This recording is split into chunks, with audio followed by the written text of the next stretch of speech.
Hi everyone. Did you know that approximately 80.5 million American adults set themselves New Year's resolutions every year, but only 9% of them manage to keep it? So how can we get rid of arbitrary goals and resolutions but still set ourselves up for success in the new year? I'm going to have a look at one possible approach.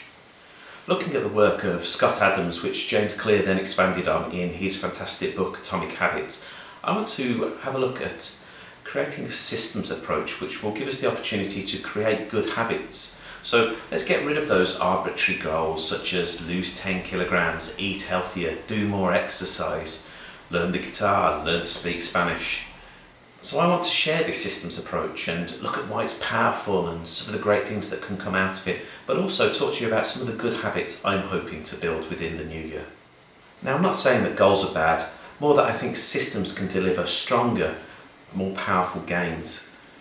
These have more potential to create new opportunities, which in turn can lead to bigger breakthroughs, but also more forgiving, meaning they're more sustainable, which means moving from quitting totally to simply dialing back before building up again. Well, systems can have goals included, usually more helpfully noted as milestones along the journey. They can also continue to work when you don't have a goal in mind. So if you can't put an end value on something, you can still use a system to create the good habits you're looking for.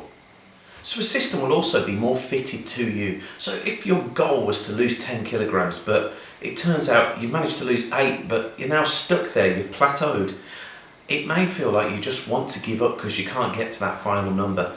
A system's more tailored to you. What it's looking to say is, actually, is it just the weight that you're thinking of? Or actually, what else is going on? Are your clothes still fitting better and better?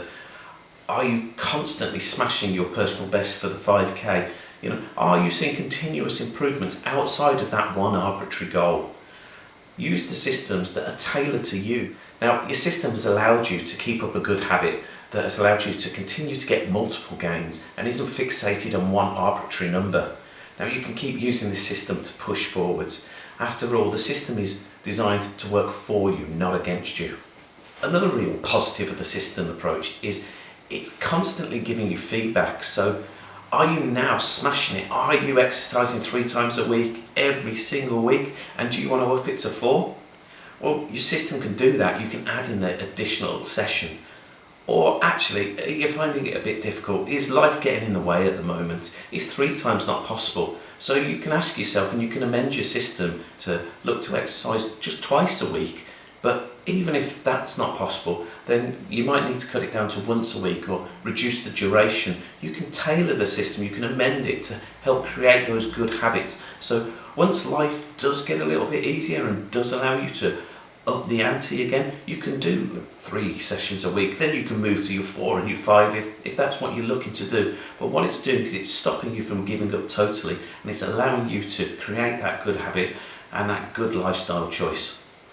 So really, we want to create good, sustainable habits and break away from the old bad habits. Now, setting that New Year's resolution of, right, I'm now going to go to the gym 5 times a week, is that right for you? Is it sustainable? Is it even possible at first? Because you don't want the resolution to make you look to give up immediately. Because say you're going to go to the gym 5 times a week, but the last time you went to the gym was in January when you set the same resolution last year, and it turns out that actually that after that first gym session where you absolutely go at it because you're so psyched and pumped to do it, that you find yourself incredibly sore the next day.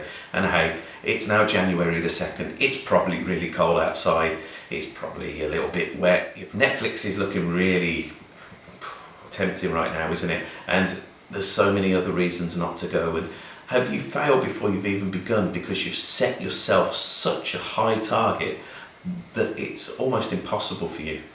Now, so with the system, we're going to say, okay, where are we? It doesn't mean that we're going to go to the gym on the first day and say, right, I'm going to bench press 100 kilos, because that might not be right for us. What might be right for us is to be starting with a brisk walk around the park twice a week. And that's okay, because you can end and build on your system later. What we're looking to do is start creating those good habits, that exercising regularly habit. Because when you find it's getting easier to get out the door and walk around the park twice, you can then amend it to a jog. These are tailored to fit you. They're there to create a system and a habit that works for you. Expectation is often a huge limiter to our ability to create new habits because we expect to see instant rewards, and when we don't get these, we tend to get disheartened. And as with many things worth doing, the reality is we have to really work at something to see the results.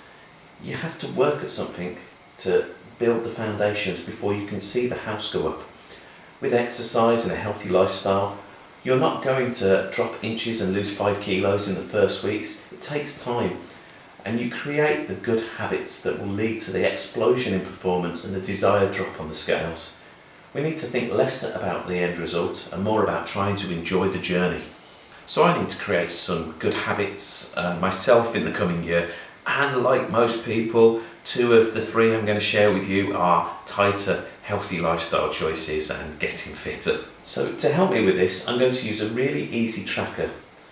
I've gone with simply exercise for the first one, as I've found if I tie myself to a particular type, I'm more likely to fail. This gives me the option to either ride my bike, to do some HIIT training, or to go for a run. The good habit I want to initially form is exercising 3 times a week. I also really want to read more, and I've struggled with this in 2022, so I'm starting with a 10-minute target. Because if at 10 minutes it's going well and I've got the time, I can keep reading, I can keep going. And as for eating more salad, well, honestly, I do like salad. I just never seem to have the time to make it at home. And I don't know why, because I'll cook lots of other different things. So I'm going to use the tracker to hold myself accountable. I certainly have more that I want to add to my goals tracker, but I just wanted to give you an example of how I'm going to hold myself accountable and how I'm going to use a system and this tracker to give me the feedback that I need to see the habits I want to form. Now remember, it's okay if you've made a mistake with the system, because it's not your failure, it's the system's, and it's an opportunity to refine that system. So if I find myself not eating salad 3 times a week, then I can go back and I can have a look and go, actually, do I need to cut this down to twice a week or once a week even? Because I want to create that good habit of eating salad more regularly. And of course, as we get to the hotter months of the year, also known as salad-friendly months, I just made that up, I think, then I've created that habit and I'm more likely to eat the salad more often. But actually, if it turns out that actually salad just isn't working for me, perhaps I can amend the system and the habit I want to create to eating more green leafy vegetables. So I'm still getting that healthy diet, that healthy lifestyle. And I can see whether I try and include those in my diet 2, 3, 4 times a week. And I can build on it and I can create that solid habit. So your systems, they require a little care, a little love and attention. So perhaps a good system that you can create is to go back and check your tracker and to see the feedback it's giving you every 2 or 4 weeks. So where are you gaining? What positive habits are you starting to form? Where do you think you might be falling down a little bit? Do you need to change the system? Do you need to make any amendments to make it easier for you? Then this is that opportunity to really put that in, because you're only investing in yourself. So if you give your systems time and enough care and attention, then they will start to reward you exponentially over the coming year. So why do I think a systems approach is better than setting resolutions or goals for the coming year? Well, they're longer lasting and they give more significant results. They work for you, they're personal and tailored. Growth isn't a straight line up. Let good habits build your strong foundation. They're amendable and trackable, and they provide you with quick feedback. And with a little care, they'll go a long way to a more successful you in the year ahead. Now, all that leaves me to say is thank you very much for listening and watching, and I look forward to seeing you in a future video. But in the meantime, if you want to find out why you might be lazy and what you can do about it, please have a look at the video link below. Thanks, and have a very productive day.